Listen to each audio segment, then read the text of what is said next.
अगर आपको लग रहा है कि आप बर्बाद हो चुके हैं तो बिलीव मी अभी 3 महीना है, कोशिश करके देख लीजिए, क्या पता आबाद हो जाए। ओके, मैथ्स आपको धोखा देगी, फिजिक्स आपको चकमा देगी। ठीक है, प्लीज आप अभी गिव अप का अपने दिमाग में ऑप्शन मत डालिए। आखिरी 3-4 महीने में पूरा गेम पलटता है। मैं बता रहा हूं, कई स्टूडेंट्स मैंने ऐसे भी देखे हैं जिन्होंने सीरियसली 2 साल प्रिपरेशन करी है, बट अपने ऊपर एक इतना पीयर प्रेशर बना लिया कि सर मेरे को रैंक चाहिए ही चाहिए, चाहिए ही चाहिए।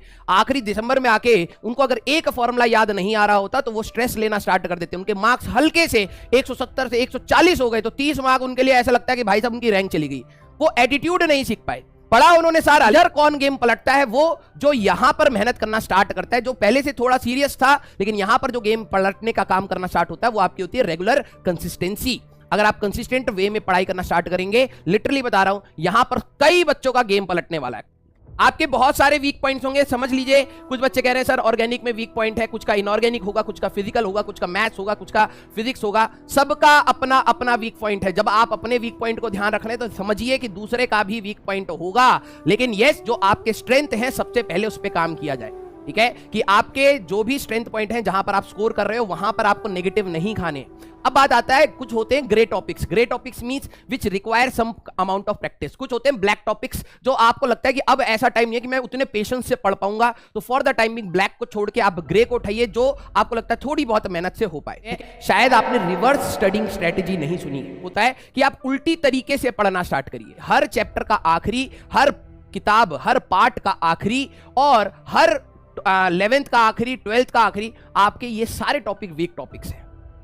ये हर जगह होता है भाई कि सैचुरेशन आपका कभी कभार एक टॉपिक में आता है, ठीक है, कई बार एक चैप्टर में आता है, कई बार एक यूनिट में पूरे में आ रहा होता है। ये हर जगह है। ये इवन इन केमिस्ट्री भी है, ये इवन इन मैथ्स भी है। जब आप एक बार अपना पूरा सिलेबस गो थ्रू कर लेंगे दिसंबर 1st वीक या 2nd वीक तक, मैं कहूंगा अब रिवर्स मोड स्ट्रेटेजी बनाओ। रिवर्स मोड मींस अब आप चैप्टर को स्टार्टिंग से नहीं पढ़ोगे, क्योंकि आप पहले से पढ़ते समय वो हो जाते हो, सैचुरेट हो जाते हो आखिरी तक आते आते।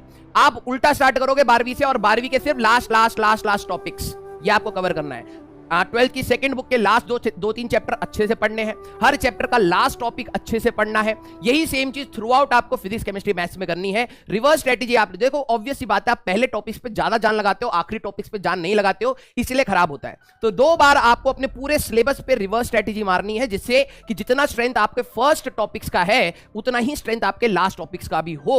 और अगर आपने ये चीज नोटिस करी है कि जेईई मेंस रिसेंट ईयर्स में आखिरी वाले टॉपिक से ज्यादा क्वेश्चन पूछता है। जैसे अगर आप देखो डैम्ड ऑसिलेशन, एलसी ऑसिलेशन, बहुत सारे ऐसे टॉपिक्स हैं जो लास्ट वाले पार्ट में से उठ के आ रहे होते हैं। ठीक है, तो आपको रिवर्स स्ट्रेटेजी मारनी है दिसंबर पूरे में, और जनवरी से अब आपको प्रॉपर प्रैक्टिस में आ जाना है। विदाउट केमिस्ट्री आप एक अच्छी रैंक बिल्कुल नहीं ला सकते, बिल्कुल नहीं। अगर आपकी केमिस्ट्री डूबी पड़ी, आप फिजिक्स और मैथ्स के भरोसे सोच रहे हो कि आप कर लोगे, मैथ्स आपको धोखा देगी, फिजिक्स आपको चकमा देगी।